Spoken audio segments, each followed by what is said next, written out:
तुम्ही कोणाला कळवलं या बाबतीत काय? ते आम्ही मुलाला फोन करायला सांगितला होता, पण त्यांनी कोणाला केला माहित नाही. असं पट्टीवरती लोक असतात ना, वॉचमन, त्यांना केला होता. एरोप्लेन ती वरची. मावशी, आणि काय पाहिलं तुम्ही? आम्ही बाहेरच काम करत होतो, त्यावेळेस विमान आलं आणि एकदा फेरी घेतली, नंतर उतरायचं होतं, पण ती वर असं चढलंच नाही त्या पट्टीवरती. आणि ज्यावेळेस स्फोट झाला त्यावेळेस ती 2 बॉडी अशा साईडला पडल्या. तर त्या एक बॉडी अशी पूर्ण ही झाली होती आणि एका बॉडीचा तर चेहरा दिसत नव्हता, पूर्ण असं शरीर फुगलं होतं. तुम्ही हा अपघात पाहिला का डोळ्यांनी? हा, डोळ्यांनी पाहिलं. आम्ही घराच्या पाठीमागच काम चाललं होतं आमचं. नेमकं काय घडलं त्यावेळी? त्यावेळेस विमान गावाकडूनच येत होतं, असं खूप अंतराव खाली होतं, वरती नव्हतंच ती.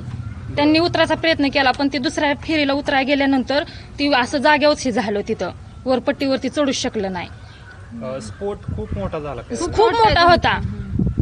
आणि नंतर काय परिस्थिती झाली स्फोटानंतर? स्फोट झाल्यानंतर आम्ही इथून पळालो, पाणी घेतलं, पण ती आमची सुद्धा शक्यता नव्हती ती असं हे करायची, पाणी वाटण्याची. आम्ही खूप घाबरलेलो. त्यावेळेस दोन्ही साईडला 2 बॉड्या पडल्या होत्या आणि ती पूर्ण एक बॉडी ना, चेहरा तर काही दिसत नव्हता, पण पूर्ण पांढरा शपथ माणूस आणि असं पूर्ण फुगलेली बॉडी होती.